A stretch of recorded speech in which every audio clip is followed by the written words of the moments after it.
Magandang araw mga kasosyo. So nandito na naman tayo sa Portsor Aggregate Supply mga kasosyo.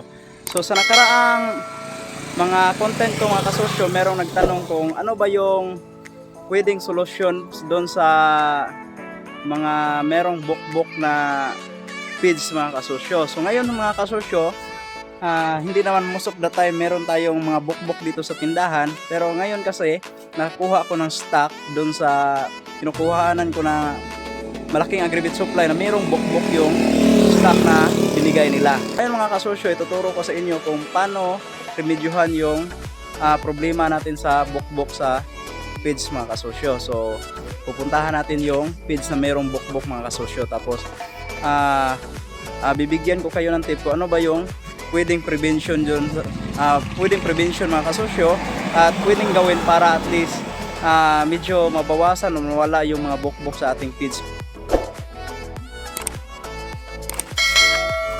Okay, so mga kasosyo, ito yung feeds na merong bukbok. Kita nyo mga kasosyo, merong gumagapang doon mga kasosyo.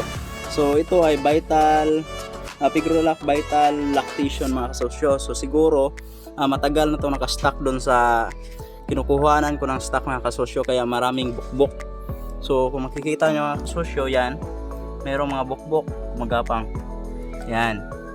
Okay, so gagawin natin unang-unang dapat gagawin natin mga kasosyo, so ihalo natin yung para magising yung mga bukbok sa magising yung mga bukbok sa sako para lalabas sila mga kasosyo. So lang natin mga kasosyo, haluin natin para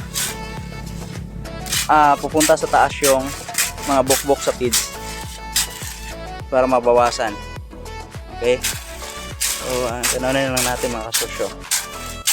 So pagkatapos mga kasosyo, kailangan natin mag-prepare ng egg tray. So ito mga kasosyo, meron akong ditong dalawang egg tray. So next gagawin natin mga kasosyo, ilagay natin yung egg tray dito sa taas ng feeds. So yung mga bukbok mga kasosyo, pupunta yung sa taas at lilipat dito sa egg tray. So balikan natin maya pag marami nang umakyat o pumunta doon sa egg tray na mga bukbok, tapos itapon lang natin mga kasosyo. Mas maganda kung merong apoy sana, so pwede natin itapon sa apoy yung egg tray para mamatay talaga yung mga bukbok. Okay, so balikan natin mga kasosyo kung meron ng mga bukbok na lumipat doon sa egg tray natin na nilagay. So check natin. So yun mga kasosyo, so medyo maraming bukbok na lumipat na doon sa egg tray. So gagawin natin mga kasosyo, tatapon natin yung ating nakuha ng mga bukbok sa egg tray. Okay, so pagkatapos nating matapon yung mga bukbok na lumipat sa egg tray, so mas maganda kung merong apoy. So itapon diretso natin sa apoy, tapos papalitan natin ng bagong egg tray. Pero bago natin palitan ng bagong egg tray, ihalo natin ulit yung feeds na kontaminado ng mga bukbok. Haluin natin ulit para yung mga natutulog sa ilalim magigising at lilipat na naman dun sa egg tray. Ilalagay natin dito sa taas ng feeds. So halo lang natin.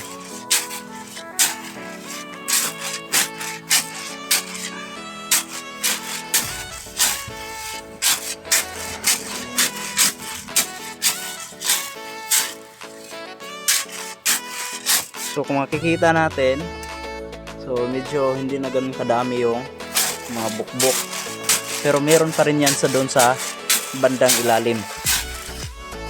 Kaya tiyagaan lang natin na ulit-ulitin yung proseso. Tapos lagay ulit tayo ng egg tray. So mag-antay naman tayo ng ilang minuto para yung mga bukbok lilipat na naman diyan sa egg tray. So check na natin mga kasosyo, kung makikita natin mga kasosyo, merong mga bukbok na doon sa nilagay natin na egg tray. So yan, naglalakad yung mga bukbok. So check natin sa baba. Okay, yan. So medyo marami pa rin na tayo nakuha mga kasosyo kahit pangatlong bisis na ito. So yan. So yan yung problema.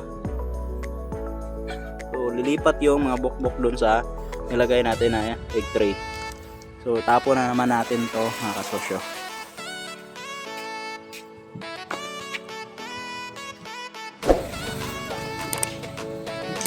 So yun mga kasosyo, so hindi talaga natin maiwasan yung makakuha tayo mga stock na merong bukbok or contaminated ng bukbok sa mga feeds. So gagawin lang natin mga kasosyo, yun lang. So yung solusyon para matanggal yung mga bukbok is lagyan natin ng egg tray sa taas ng feeds. Pero bago ang lahat, haluin muna natin para yung mga natutulog na bukbok lilipat dun sa mismong egg tray na nilagay natin.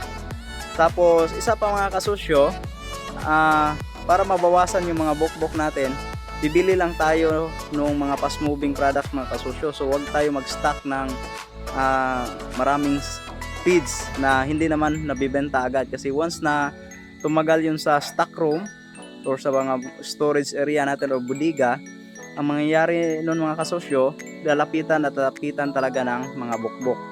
At kung yung contaminated na feeds ng mga bukbok, mangingitlog doon, mangingitlog yung mga bukbok doon sa feeds, at mangyayari pupunta din yun sa ibang feeds. Okay, so yun lang yung ulit-ulit nating gagawin mga kasosyo. So as mas possible, mas maganda mauubos agad yung mga stock natin sa loob ng ating agribit supply para iwas sa mga bukbok mga kasosyo. Kasi once kasi yung feeds contaminated ng mga bukbok mga kasosyo, nakakahiya sa ating mga customers. Saka baka hindi na sila babalik kasi hindi na fresh yung ating binibigay na feeds sa kanila. So yun lang yung mga prevention at solution dun mga kasosyo. So hanggang sa muli mga kasosyo, so hopefully meron kayo nakuha at natutunan sa content na naman natin, at magandang araw mga kasosyo. Kasosyo TV, kasama mo sa pag-asenso.